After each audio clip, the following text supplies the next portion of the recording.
Okay, last one. Whoa. Okay.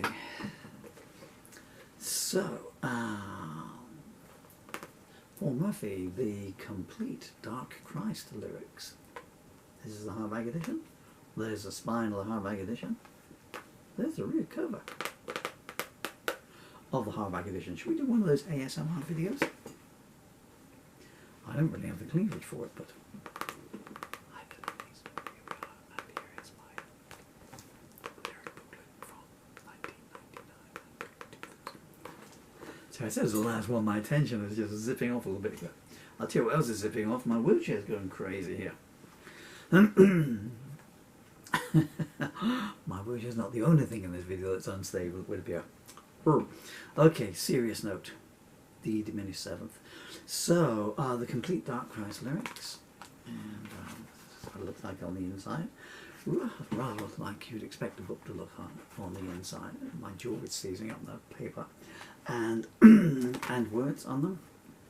So in 1999, I'd been off the road for a few years, and I didn't want to go back on out. I wanted to go back out, but I didn't want to go back out singer-songwriter, protest singer, that kind of thing. I thought it might be an idea to just go up with a band and make a lot of music. So I auditioned musicians here in this very house, only in the room up above. Looking at keyboards, drums, and 3 guitar players. The first, so I wrote a series of new material to go with it. And don't you realize it wasn't a good time in one's life, shall we say. And it's Christmas time, so that's where Dark Christ came from, so White Christmas. I was having a dark Christmas, and I just cut the M off, you know, or the mass off. And and I had a portable recording studio here. The first 3 songs I wrote, and it was the Melody Suite, was it? Yeah, the Melody Suite.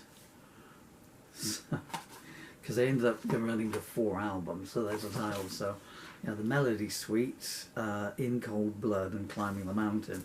And all 3 of those songs ran to 20 minutes plus each. So when I brought the musicians around to listen to the demo as well as audition, you know, so you'd have the drummer there and everything. And so, does it vary? Well, no, it's a story, you know. And so I'm just going for 23 minutes, and the bass player's saying roughly the same thing, you know. So anyway, in the end, I just overdub everything myself and just make it a studio album. And then more came along.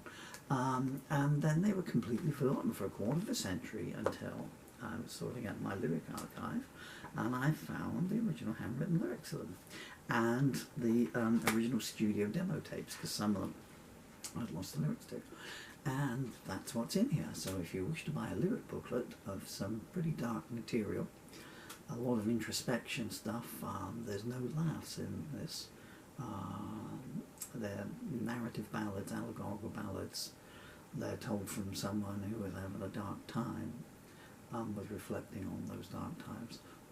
I'm really selling this, yeah. But hey, you know, you're not going to get a feel-good factor from this. But if you've been through any kind of dark corridors yourself, or if you're in the middle of one at the moment, what you need to take from this is the fact that here I am, over a quarter of a century later, riddled with motor neuron disease and paralysed in a wheelchair, and still trying to cling to life as long as possible, and you know, trying to kick the devil into the corner and saying I'm going to wake up tomorrow morning. So that's the positive you take from it. This far down, but still hanging on, because take it from me, the worst day of your life is the one you don't wake up. It's available on Amazon, hardback, paperback, and all the royalties go to my 2 children. Did I say my name? My name is Paul Murphy. Don't type in Dark Christ. Well, type in Dark Christ, the lyrics, please. Don't type in Dark Christ in the name thing. Who knows what you will come up with, huh?